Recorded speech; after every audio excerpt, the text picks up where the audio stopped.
engenharia. Nós vimos aqui hoje falar um bocadinho de o uso e da implementação de arquiteturas serverless na nossa empresa, na Uniplace, mais especificamente o uso de AWS Lambda. A agenda para hoje é compreender o que é que significa serverless, porque é que nós usamos o AWS Lambda e depois vamos mostrar uma visão geral sobre um caso de uso em produção e para terminar vamos fazer também uma pequena demonstração muito rápida. A ideia por detrás do serverless é mudar a maneira como nós executamos aplicações hoje em dia. Hoje em dia, quando corremos uma aplicação, pensamos muitas vezes em resources, ou seja, recursos. E recursos são servidores, são discos, são memórias, são recursos que nós temos que comprar para correr as nossas aplicações e planear em como os escalar e manter todos estes recursos. E serverless é a transição, de facto, destes recursos para serviços. Com esta arquitetura orientada a serviços, nós não nos preocupamos com mais nada. Ou seja, eu tenho aqui alguns exemplos. É o caso de Storage as a Service, como é o caso do S3, por exemplo, que é outro serviço da AWS, o Cache as a Service, a Search as a Service, Algolia é um grande exemplo deste exemplo, o Auth as a Service, como o caso do AWS Cognito ou Auth Zero, Database as a Service, o DynamoDB é outro grande exemplo da AWS para este caso. E todos estes serviços têm três coisas em comum, a meu ver. Uma delas é o manageless, ou seja, nós não nos precisamos de preocupar com o tamanho do disco ou com as atualizações de segurança do sistema operativo em nenhum destes casos. O Scale More, ou seja, todos eles nos garantem, todos estes serviços nos garantem um scaling horizontal sem qualquer dificuldade. E depois, outro é o pay-per-use, ou seja, são todos serviços onde nos é cobrado apenas aquilo que é usado. E neste contexto, existe um serviço da AWS que para nós, developers, é particularmente interessante. E esse serviço é o Function as a Service. E o que é isto de Function as a Service? A AWS Lambda é exatamente isso, uma Function as a Service. E como é que isto funciona? Uma maneira muito simples, o developer passa a escrever o código e a AWS executa. Tão simples quanto isso. Nós não nos precisamos de preocupar com mais nada. Ou seja, nas aplicações tradicionais, nós temos a barra azul,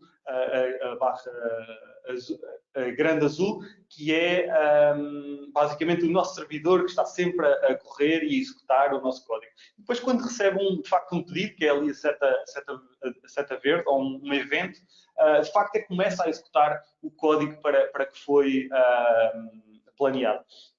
E transitar de uma aplicação tradicional como esta para serverless é mudar isto para apenas isto. Ou seja, nós só nos preocupamos com, de facto, o código que vamos executar e com a parte que é importante da nossa aplicação. Não nos preocupamos mais sobre o life cycle do servidor e sobre esse aspecto.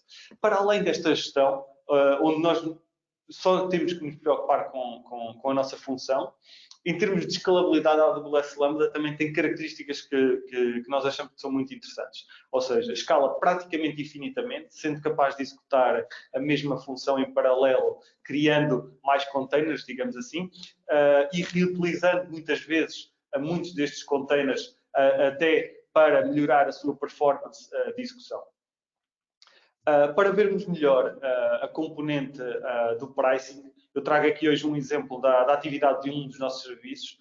Como vocês podem ver, o pico da sua atividade é ali entre as 20 e 22 horas e depois a altura que tem menos atividade vai desde as 2 da manhã até às 6 da manhã. E o objetivo, nós como arquitetos de software, é um bocado reduzir aquela área morta, porque aquela área vermelha, que é a área morta, é a capacidade pela qual nós estamos a pagar e que, na verdade, não está a ser usada. Quanto mais reduzirmos aquela área, melhor. E isto ainda se torna ainda mais grave no caso de use cases com períodos com execuções muito limitadas no tempo e, se calhar, com necessidade de grande capacidade em certos períodos do tempo, como é o caso de background jobs ou crunch. Vou então passar a palavra ao Luís para nos apresentar agora um exemplo de um dos nossos serviços em cima da AWS Lambda e o Luís vai-nos dar mais um bocadinho de contexto sobre este use case. Bom dia, obrigado por estarem aqui então. Eu vou falar então do use case que nós utilizamos na Uniplaces, só para dar um bocado de contexto. A Uniplaces é um mercado online de arrendamento de casas e um dos assets necessários para criar uma casa na Uniplaces são então as fotos.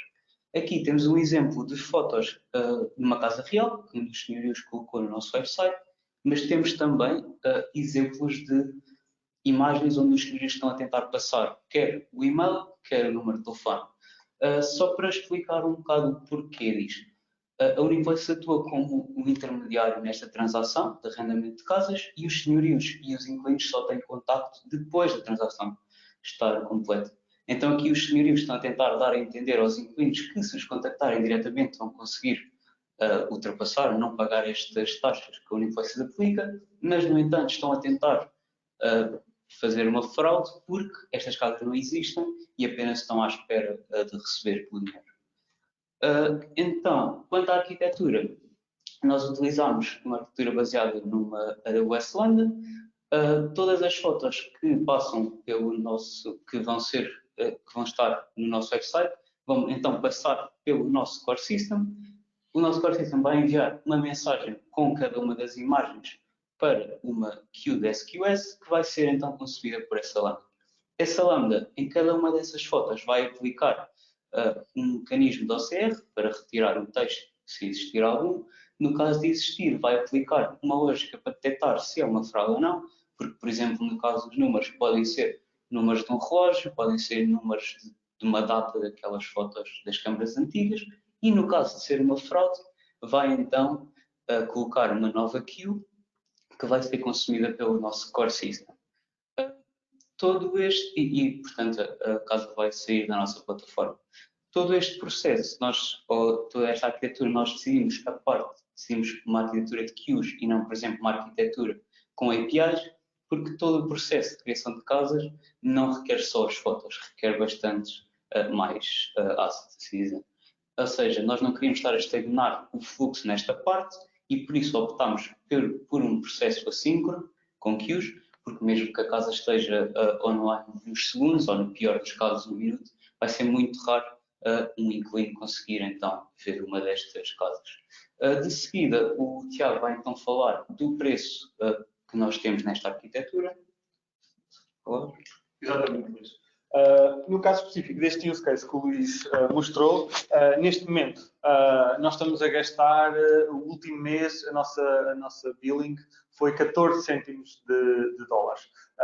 Ou seja, nós temos ali, o primeiro número que nós vemos é o número, é o valor do custo de execução de uma lambda por 100 milissegundos. Nesse mês nós processámos perto de 720 mil fotografias. E o custo no final do mês foi 14 cêntimos de dólares, o que é um custo muito, muito interessante, tendo em conta a arquitetura em si. Claro que este custo está apenas associado à execução da lambda, não de toda a arquitetura que tínhamos no slide anterior, mas mesmo assim é algo que é muito interessante e que nós achamos que é um grande caso de sucesso aqui dentro. Vou agora explicar um bocadinho a nossa stack antes de vermos a demonstração do Luís. A nossa stack é baseada, tem como base a Serverless Framework, que é uma framework que nós utilizamos, é um bocado independente do runtime que nós escolhemos para a Lambda, ou seja, nós acabamos por utilizar sempre a Serverless Framework, quer a nossa Lambda seja em Go, quer seja em Node, quer seja em PHP. Isto para nos dar uma consistência adicional da experiência de deploy e da experiência também do setup da nossa Lambda. No caso particular do serviço que o Luís nos falou, esse serviço, até por uma questão também de know-how interno, nós temos muito código em PHP e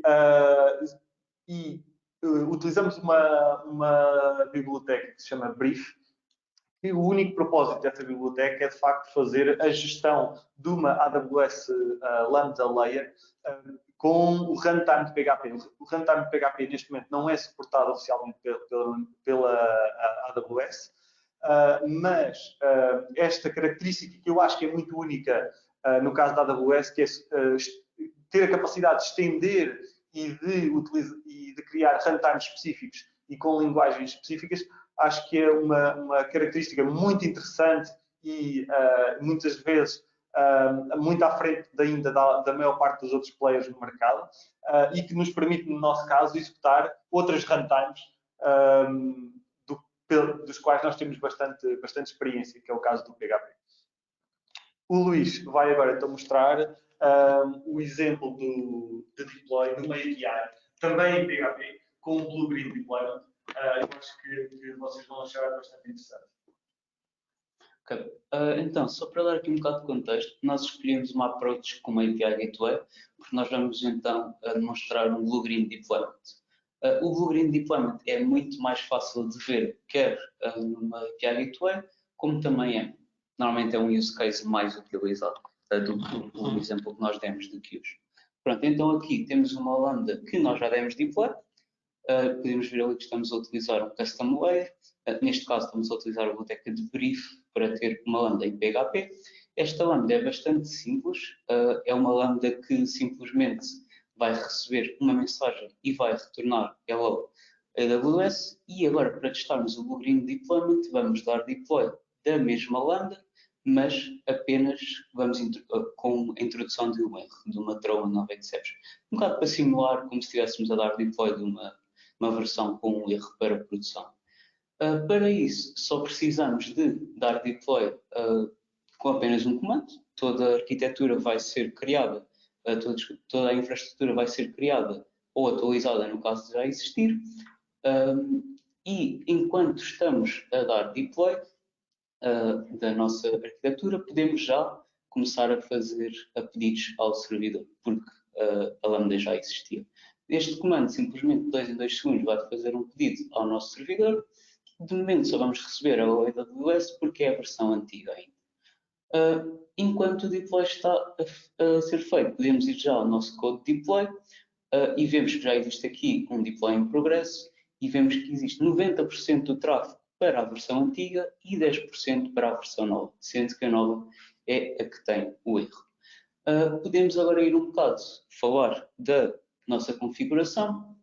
Neste caso, e para mim isto é uma das maiores vantagens do serverless, nós conseguimos criar toda a infraestrutura e dar deploy de tudo apenas com um fecheiro bastante simples de água.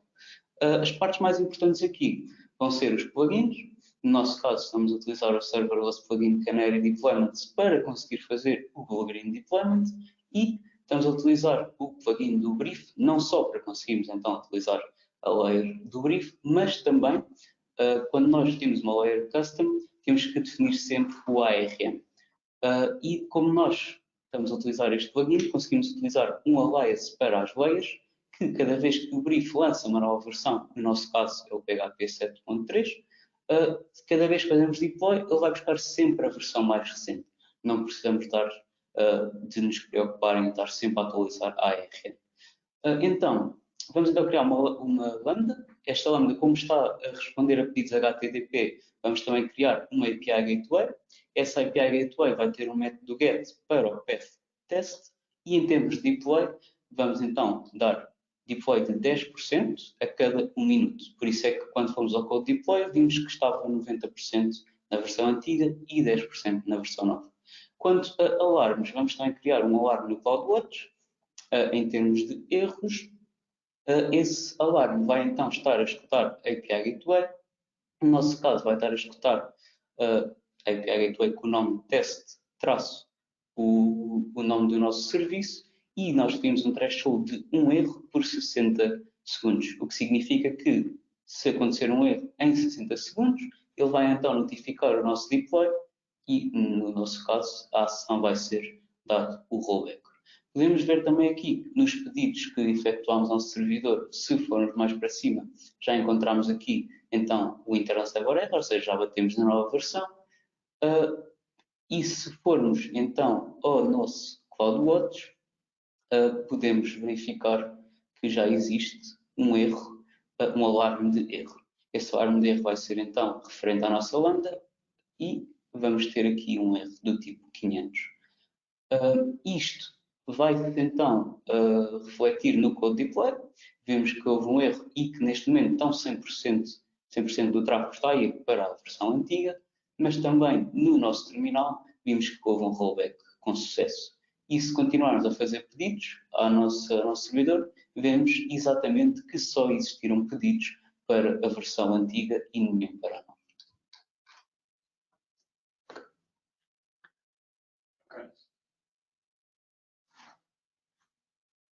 E pronto, terminamos.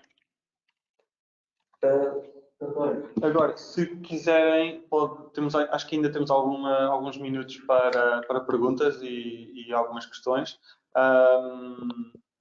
Por isso, estamos à vossa disposição. Sim, boa. Tiago, Luís, muito obrigado pela apresentação, excelente. Adorei aquela parte do pricing, acho que muita gente ficou boquiaberta como nós ficámos. Não se esqueçam, temos agora uma sessão de 10 minutos até ao meio-dia de live Q&A aqui com a equipa. Pessoal, façam as vossas perguntinhas aqui em baixo. Se tiverem alguma pergunta para esta equipa fantástica, com esta excelente apresentação e esta excelente demo de como utilizar serverless da melhor maneira. Enquanto estamos aqui à espera que estas perguntas caem, Diogo, tens alguma pergunta? Tenho. Primeiro, antes de mais, Tiago e Luís, obrigado pela vossa apresentação. Acho que vocês conseguiram apanhar bem e representar muito bem o que é o espírito de serverless e como é que se utiliza bem serverless. A parte de desacoplarem pedido de processamento com os queues é precisamente aquilo que nós sugerimos fazer. Acho que conseguiram capturar muito bem as vantagens de utilizar Lambda para compute. Eu tenho aqui algumas perguntas e começo, se calhar, pela questão do pricing. Vocês falaram das 720 mil fotos custar 14 cêntimos de compute de Lambda.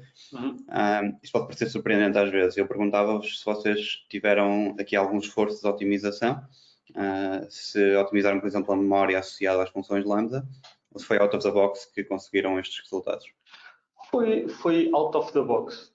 Ainda fizemos algumas experiências com optimização, mas de facto o nosso serviço não é muito dependente de memória. Ou seja, nós ainda experimentámos com o dobro da memória e fizemos alguns testes e de facto a vantagem não melhorava o preço, só piorava. E de facto faz algum sentido porque a nossa lambda em si não é memory intensive, apesar de ser um processamento de imagem. No entanto, nós mesmo assim fizemos algumas estimativas de preço, inclusivamente ponderamos, e existem de facto alguns casos onde a lambda em vez de 100 milissegundos demora 200 milissegundos, que é o dobro do preço, mas se extrapolarmos isso, em vez de 14 cêntimos, vamos pagar 28 cêntimos, o que também continua a ser um bom preço, a nosso ver. Por isso estamos bastante satisfeitos em relação a isso. Inclusivamente, lá está, se passarmos a processar o dobro das fotografias, é exatamente o mesmo raciocínio. Por isso, continua sempre a ser um bom preço, a nosso ver, este tipo de arquitetura. Tivemos o cuidado, exatamente que tu mencionaste, de utilizar as duas queues no serviço. A primeira para trazer, um bocado garantir o assincronismo do serviço, e a segunda com outro objetivo, para controlar a cadência de consumo de um sistema que não é serverless e que não tem um scaling tão infinito como a AWS Lambda. Por isso é muito importante que as pessoas percebam isso. Quando estamos a transitar de um serviço que escala infinitamente como a AWS Lambda, só depois precisamos de algum tipo de mecanismo para controlar a cadência desse processamento. Por isso eu não podia invocar, a Lambda não podia invocar diretamente outro serviço, porque de facto se esse serviço não escalasse da mesma forma que a Lambda, podia de facto comprometer a própria Lambda e o serviço em si. Por isso é muito importante. Às vezes parece um bocadinho um paradoxo, preciso aqui mais uma peça, gastar dinheiro aqui mais uma peça, mas na verdade essa peça é essencial para que o serviço em si fique com um preço reduzido. Parece um bocado paradoxo, mas é essencial esta visão, digamos assim. Sim. Até porque mesmo da perspectiva de Lambda é um ponto interessante, porque nós falamos realmente em escala infinita de serverless e até certo ponto é verdade, mas a escala infinita pode ser enganador, não é? Eu não posso executar 1 milhão de lambdas em paralelo todas ao mesmo tempo, porque as nossas contas estão limitadas.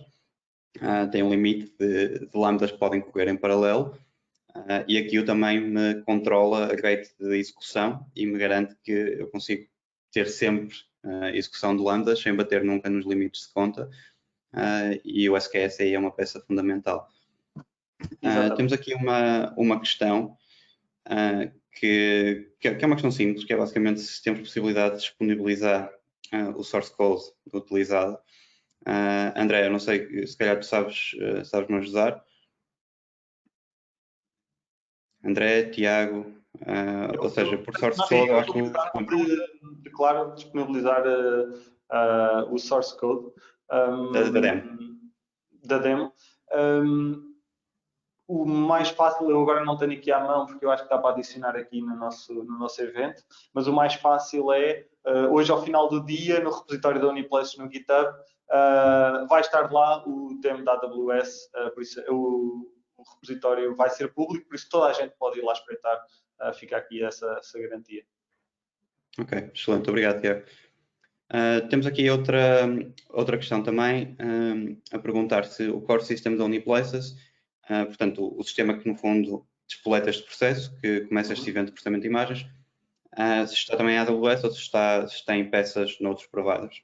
Está na AWS. Eu, inclusivamente, tentei utilizar aquela iconografia que é de um container, a iconografia do container nos esquemas da AWS, e sim, ou seja, o core system da AWS está num cluster da SAS, que tem várias instâncias desse core system. É um dos grandes, talvez o único monolítico que nós temos aqui dentro neste momento, e que está no SAS também com bastante sucesso. Neste momento também não existe, sempre, a regra neste momento para nós é sempre que criamos um serviço novo, provavelmente vai ser serverless de alguma maneira, independentemente da sua runtime, sem JavaScript, sem PHP ou sem Go, mas não existe nenhuma urgência também de mudarmos o nosso core system, exatamente porque neste momento o SAS dá-nos uma garantia bastante robusta e estamos bastante satisfeitos apesar disso, mas de facto todos os novos serviços estamos a implementar muito provavelmente numa arquitetura baseada em AWS Lambda. Ok, excelente. E aqui também outro tema que eu gostaria de falar convosco, se calhar é uma perspectiva de coisas que possam vir a fazer, a transitar para Lambda, sejam coisas novas ou coisas que já existem. Que é que gostava de ouvir um bocadinho a vossa perspectiva sobre Lambda at Edge, ou seja, Lambda em pontos de presença CloudFront, temos cá um em Lisboa. Se vocês têm alguns planos de utilização desse serviço, se já ponderaram começar a fazer Lambda at Edge, mostrar um bocadinho a vossa visão, a vossa opinião. Nós neste momento não temos nenhum serviço. Temos pensado algumas coisas interessantes para utilizar as capacidades do Lambda at Edge. O que nós temos é algumas APIs at Edge, ou seja, algumas das nossas APIs que são até estão a correr em cima de uma Lambda, mas estão expostas através da API Gateway, estão at Edge. Mas Lambdas at Edge a correr, por exemplo, a transformar uma resposta de um CloudFront, etc. Isso ainda não temos. Temos algumas coisas interessantes pensadas no pipeline, talvez mais para tracking de utilizadores e para uma manipulação de algumas respostas a nível da distribuição, mas ainda nada implementado em produção. Ok, bom. Temos aqui mais 2 minutos. Eu vou fazer uma pergunta assim um bocadinho mais abstrata, que era perguntar-vos se tem algum conselho para alguém que queira começar a explorar serverless, por onde é que deve começar, que recurso é que deve explorar, etc. Olha, os recursos, nós estamos bastante satisfeitos em termos acho que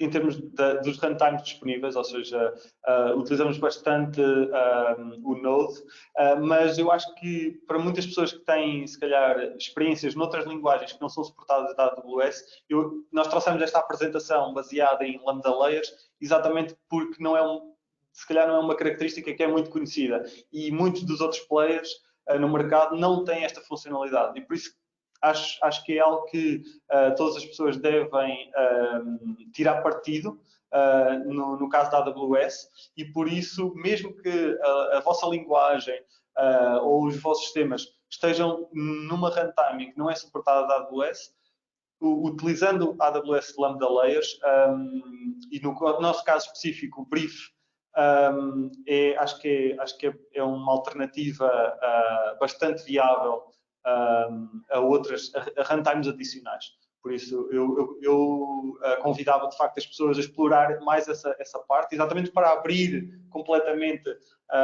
o scope da AWS, que muitas pessoas pensam que só podem programar em JavaScript, só podem programar em Go, o que não é verdade. E eu acho que isso, de facto, cria uma abrangência muito enorme aqui com a AWS Lambda.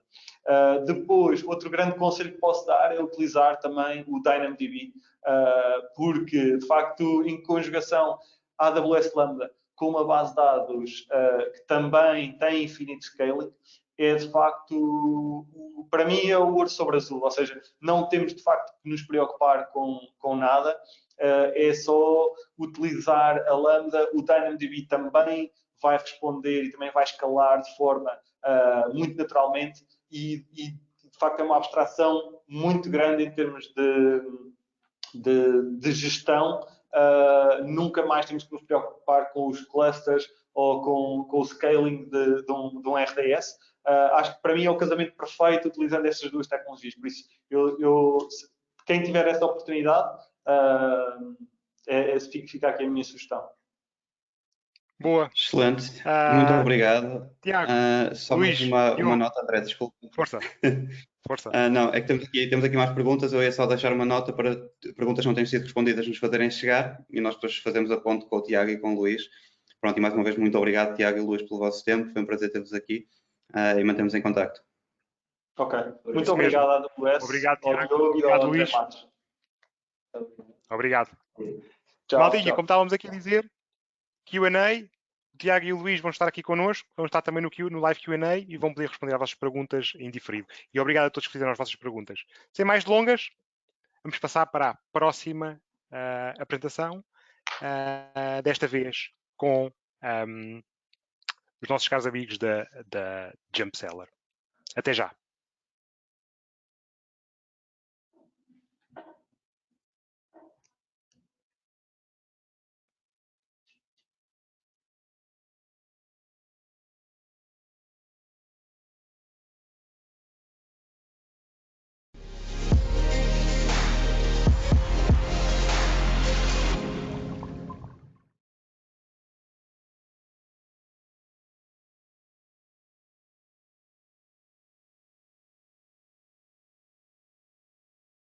Então, olá, antes de mais, bem-vindos a esta sessão do AWS Initiate Online em Portugal. O meu nome é Matilde Neff, eu sou Account Manager na AWS para startups e comigo tenho também o Diogo Cunhava Lopes.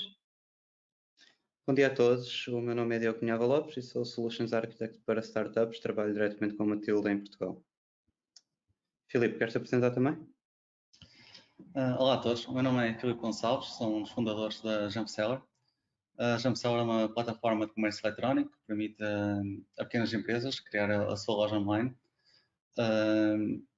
e, além disso, permite vender através de múltiplos canais, tal como o Google Shopping, Instagram, Facebook, e está integrado com vários marketplaces, como o LX, que é em Portugal, e o Mercado Livre na América Latina. Pronto, vamos falar um bocadinho mais contigo então, Filipe, sobre a experiência da Jumpseller com a AWS, que é uma startup portuguesa, como disseste, permite aos clientes criar as lojas e-commerce online e no final as pessoas terão também a oportunidade de fazer perguntas diretamente utilizando a secção de Q&A. Portanto, temos aqui algum tempo para falar um bocadinho melhor sobre como tem utilizado a AWS até agora e a vossa arquitetura, que acho que vai ser super interessante. Portanto, se quiseres começar por explicar há quanto tempo é que existem, em que mercados estão presentes, sei que a vossa história já tem algum tempo e é super interessante. Sim, a nossa empresa começou cá no Porto, fazemos parte de um incubador de empresas que era a Optec, isto já há cerca de 9, 10 anos. Entretanto, nós também fomos para o Chile, fizemos parte de um programa de incubação, que é o Startup Chile. E há cerca de 7, 8 anos criamos a marca de Jumpseller, que é com a qual estamos a trabalhar atualmente. A Jumpseller está presente principalmente nos países de língua portuguesa e espanhola, 90% é na América Latina, Chile, Colômbia, México, Brasil, e depois também tem clientes um pouco por todo o mundo. Certo, portanto, o vosso primeiro cliente mesmo dirias que estava onde? No Chile? Sim, o nosso primeiro cliente a pagar, se não me engano, foi do Brasil. Antes disso ainda, durante o período experimental, tivemos a parte do Friends and Family, em que o meu colega fundador, o pai dele, tinha uma loja online connosco, que é em Portugal. Certo. E como é que surgiu, se calhar dar um bocadinho mais contexto, como é que surgiu esta ideia de criar esta startup? O panorama do comércio eletrónico, na altura que começamos, era bastante diferente do que é atualmente. Na altura havia poucas soluções e as soluções não estavam muito adaptadas para o mercado português, que foi o primeiro ano que foi aí que começamos. E não tinham as referências multibanco, ou não tinham mestre de pagamento em cartão de crédito, cá para Portugal, que a maior parte dos mestres de pagamento só trabalhavam com empresas de maior dimensão. E achamos que era uma boa ideia criar uma solução que se adaptasse à realidade dos pequenos comerciantes. Ótimo. E partindo um bocadinho mais para a parte da arquitetura, visto que estamos a falar da AWS e temos interesse em perceber como é que vocês começaram de que maneira, e fala-nos um bocadinho dos serviços que usaram no começo e como é que têm evoluído. Nós, no primeiro ano, começamos logo, poucos meses depois de começarmos a desenvolver o produto, vimos que a AWS ia ser um bocado futuro na cloud, e começamos pelos serviços que havia na altura, que era o EC2, o S3, o RDS, isto por volta de 2010, 2011. Portanto, havia mais alguns pequenos serviços, não tão generalistas. E depois, à medida também que a AWS foi evoluindo, também fomos usando outros serviços da AWS. Além disso, nós, além de desenvolver o nosso produto, também numa fase inicial, como a nossa empresa é bootstrapped, ela cresceu através da própria revenue da empresa, também ajudamos numa fase inicial outras lojas online a migrar do alojamento mais tradicional para a AWS, somente para o EC2, que eles usavam mais na altura. Interessante. Filipe, se calhar falar um bocadinho mais dos serviços que falaste que usavam, portanto, os serviços mais iniciais, o S3, o EC2 e o RDS. Vocês, no fundo, ajudam clientes a montarem as suas próprias lojas online, certo? Sim, nós temos uma solução multi-tenant, isto é, as empresas correm todas sobre o mesmo serviço, onde não há uma instalação para cada cliente. Então, nós, basicamente, há um produto core, que é o Jumpseller, depois temos vários microserviços de acordo com várias necessidades, manipulação de imagem, para aceder a serviços externos, para sincronizar com os serviços externos. E usamos... Sim, desculpa. E, portanto, usavam... Não sei problema. Usavam EC2, portanto, para web servers?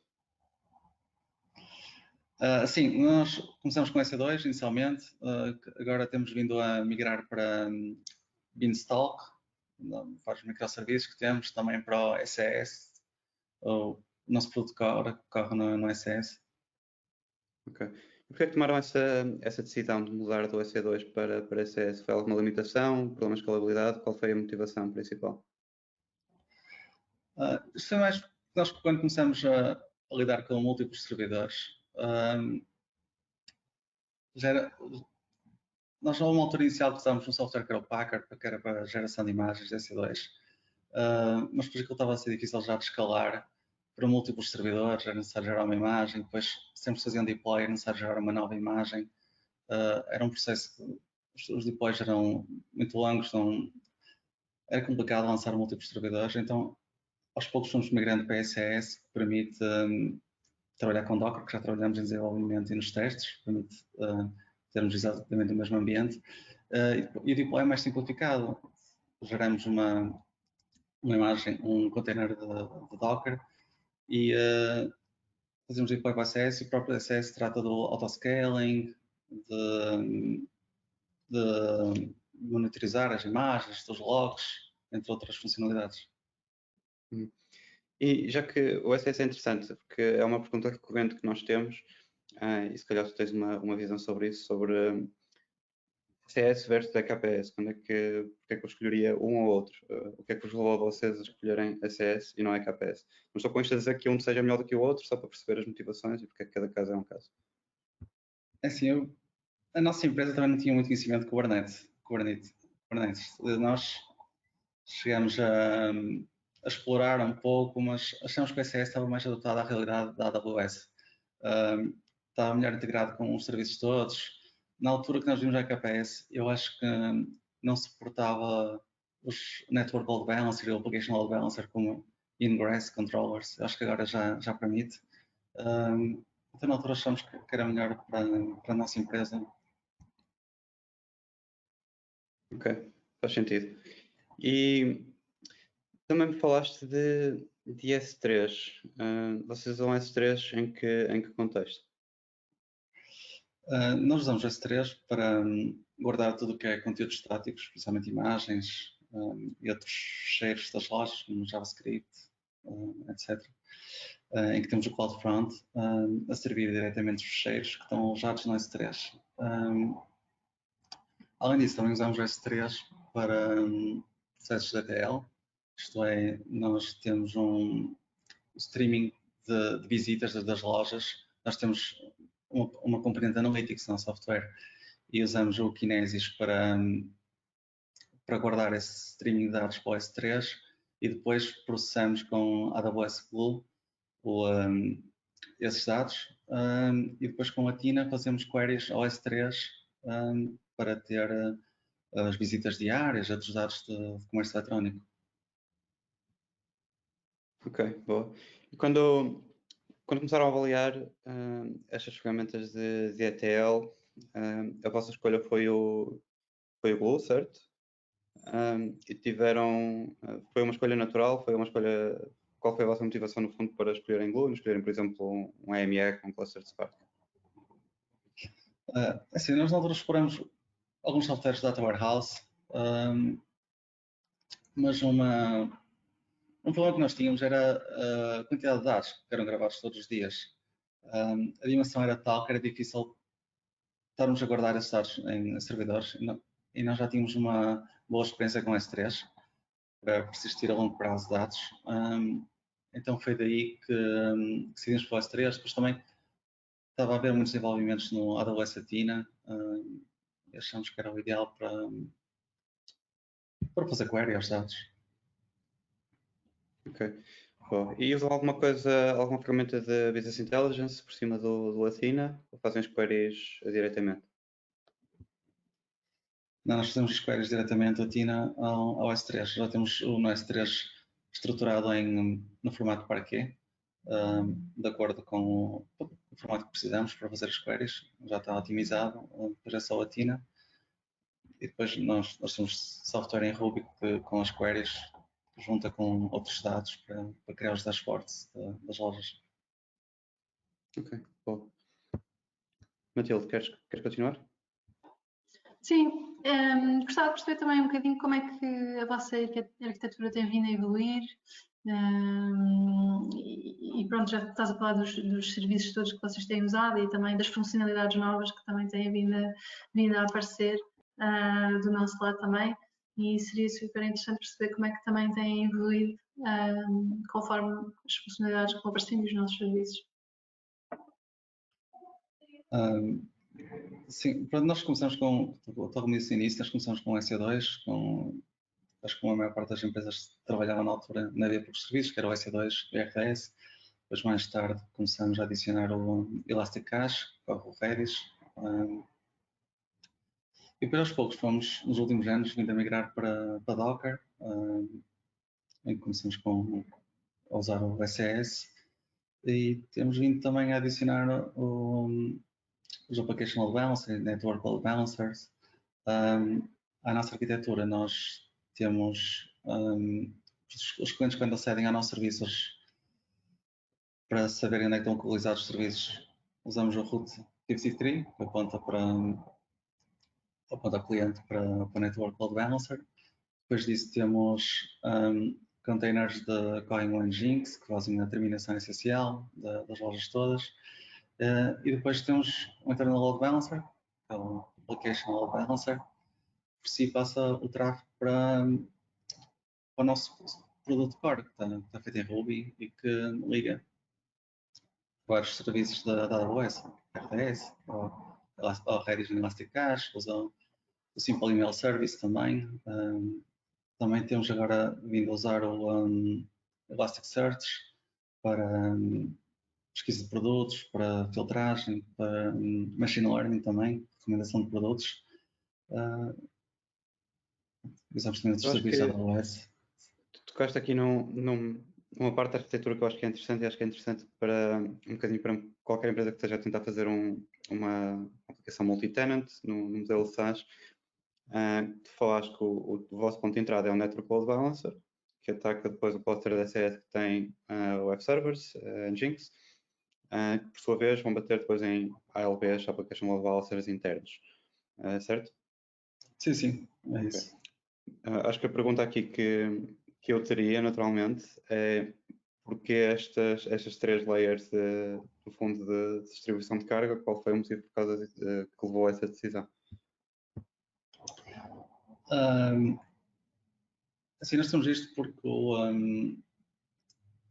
o Application Load Balancer em si trabalha com HTTP, HTTPS e tem uma limitação atualmente que é 25 certificados por Application Load Balancer. Então nós fazemos múltiplos deploys de Application Load Balancers ou temos apenas um Network Load Balancer e fazemos a terminação no Nginx, em que o Network Load Balancer passa o tráfego por TCP, IP e depois o Nginx tem os certificados todos dos clientes. Nós guardamos os certificados numa instância de Redis. Então o Nginx tem autoscaling, de acordo com o tráfego vai aumentando o número de servidores, de containers neste caso, para a terminação essencial. E depois passa e serve também, quando é conteúdo estático, também é servido nessa fase, no Nginx, e depois que tudo o que é requests passam para os nossos servidores em Ruby, passam para o Application Load Balancer, que aí já trabalha em HTTP, HTTPS, e passa para os containers de Ruby, que também é em autoscaling, está com a OSS que gera, em multi-availability zones. Então, Filipe, explica-nos um bocadinho quais é que são os vossos desafios neste momento, planos para o próximo ano, os próximos anos, relativamente ao vosso negócio, mas também a como é que a vossa arquitetura vai evoluir para acompanhar essa evolução do negócio. Sim, uma das partes que temos vindo a desenvolver agora cada vez mais é a parte do Elasticsearch, tal como falei anteriormente.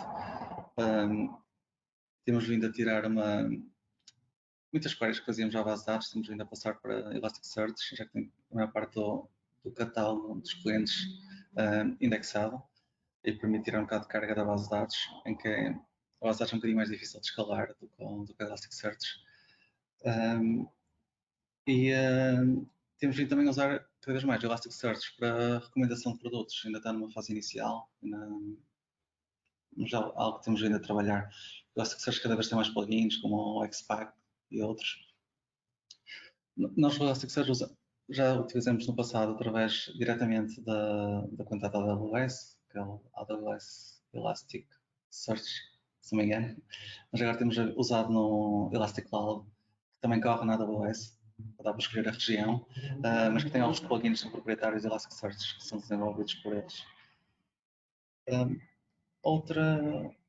Outro ponto que temos vindo também estamos agora a trabalhar, nós estamos a migrar, nós temos um range de IPs estamos agora a começar a migrar para a AWS. A AWS tem Bring Your Own IP para vários serviços, então vamos fazer deploy de vários serviços com os nossos próprios IPs. E pronto, é algo que ainda vai demorar o seu tempo, porque é necessário fazer deploy tudo novamente. Filipe, então e planos de evolução para o futuro? O que é que tem em mente?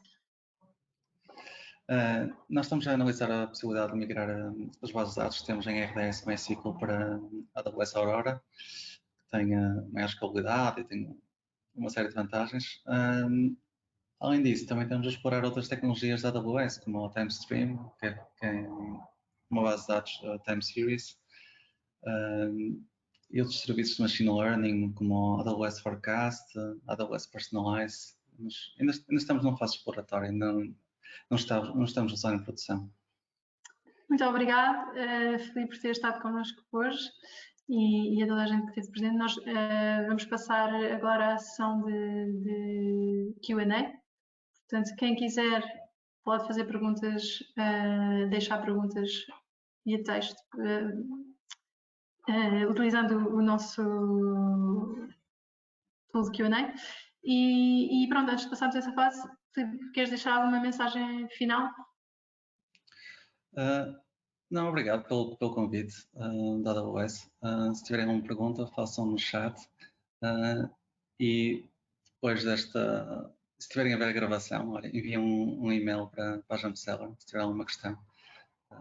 Ou se tiverem interesse em iniciar-se no comércio eletrónico. Obrigado, Filipe. Obrigado, Matilde. Obrigado.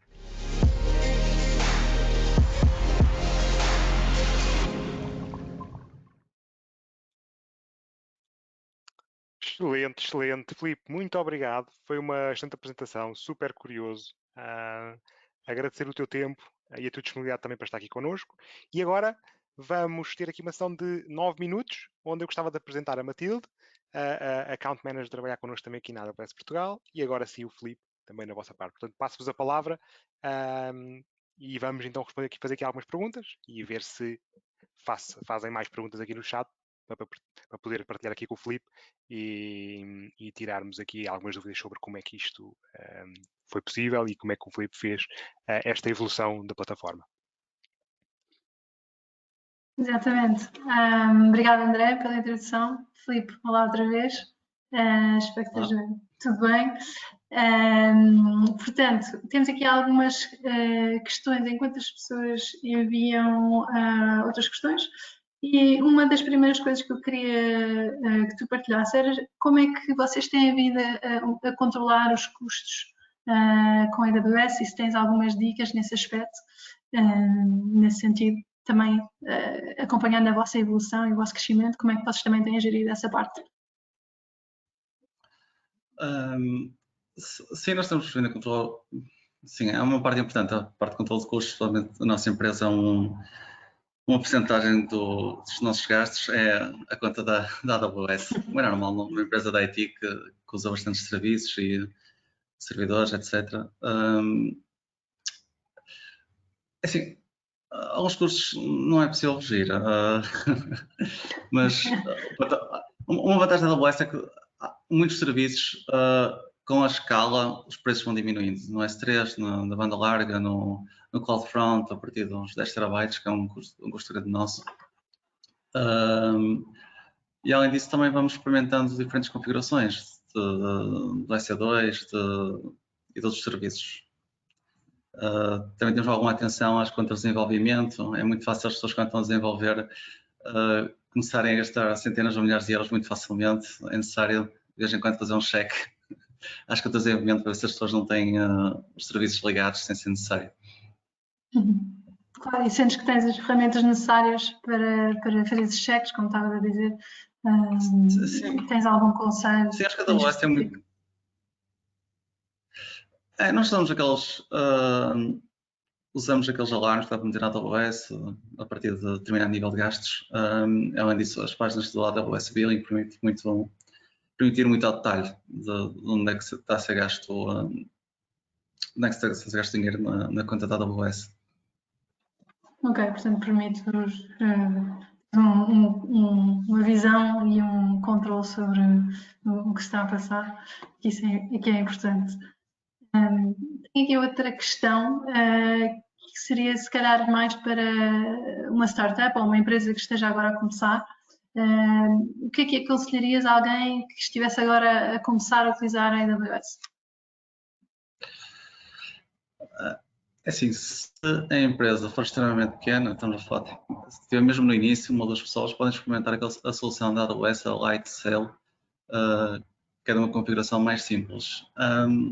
Outra coisa que eu recomendo é usarem, por exemplo, ferramentas, por exemplo, como a Terraform, desde uma fase inicial, por vez de andarem no painel da AWS, de produção, em vez de andarem no painel da AWS a configurar tudo, podem usar o CloudFormation ou então o Terraform, que é outra ferramenta para gerir a infraestrutura, porque podem ter controle de versões da infraestrutura, em que podem andar para trás, para a frente, alterar as configurações. É muito fácil reverter configurações.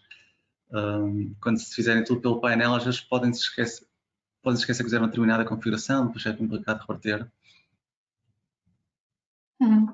Esses conceitos são valiosos, sem dúvida, especialmente com as novas funcionalidades também que nos permitem fazer isso. Estou aqui a ver se há perguntas também aqui no chat, mas não estou a ver. Eu tenho aqui mais uma, vou aparecer outra vez, ao lado de novo. Sim. Fui mudar de roupa ali no instante e voltei. Sim, trocaste roupa bastante pressa, Diogo. Filipe, olha, antes de mais, obrigado novamente por ter estado aqui, pela disponibilidade para falares connosco. Um bocadinho de seguimento da pergunta que a Matilde já te fez, de conselhos, eu faria uma pergunta, se calhar, um bocadinho mais pessoal. Pessoal no contexto da Jump Seller, que era, sabendo o que sabes hoje, imagina que voltavas atrás no tempo e que ias começar a Jump Seller nessa altura. O que é que tu recomendarias? Recomendarias começar com uma arquitetura baseada em EC2 ou Lightsail, uma coisa do género, pela facilidade? Ou começarias, se calhar, já diretamente com uma abordagem de ECS mais semelhante ao que vocês já têm hoje? Eu pergunto isto porque às vezes é um tema que para muitas pessoas parece óbvio, mas na realidade há aqui um trade-off entre time to market, não é? Entre velocidade a montar as coisas e entre eficiência da arquitetura. Eu gostava de ter aqui a tua perspectiva. Sim, eu acho que usava o ECS ou serverless, como foi numa das últimas apresentações. Pessoalmente, numa equipa pequena, o ideal é usar managed services para não ter que se preocupar com essa parte, para se focar no desenvolvimento do produto. Por vez de estar a gerir servidores na EC2, ter que andar preocupado em monitorizar servidores, acho que esse ganho de tempo aplicar no produto é muito melhor.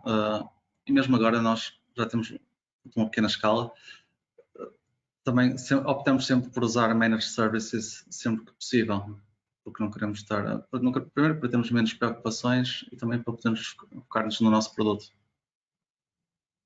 Boa, obrigado.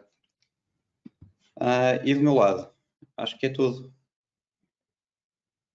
Aqui a ver se há mais questões, parece que não. Sim, ninguém tem aqui nenhuma questão. De qualquer maneira, temos 3 minutos.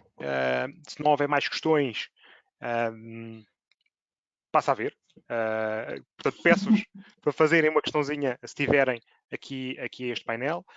Não havendo questões, eu volto a dizer aquilo que a Matilde e o Diogo disseram, a agradecer ao Filipe pela disponibilidade, a agradecer ao Filipe também pelo o tempo e partilha que nos fez aqui connosco, ou seja, é muito importante partilhar connosco e não só connosco, com todos aqueles que nos estão a ver, com esta comunidade AWS Portugal que aqui temos, e agradecer imenso. Tendo em conta que que vamos entrar na última sessão, eu vou sugerir, não tendo mais questões, e por favor, se tiverem, mesmo durante as próximas questões, façam, porque no final vamos ter espaço para as responder. Tendo em conta que vamos entrar na última sessão dos nossos grandes amigos da Bial,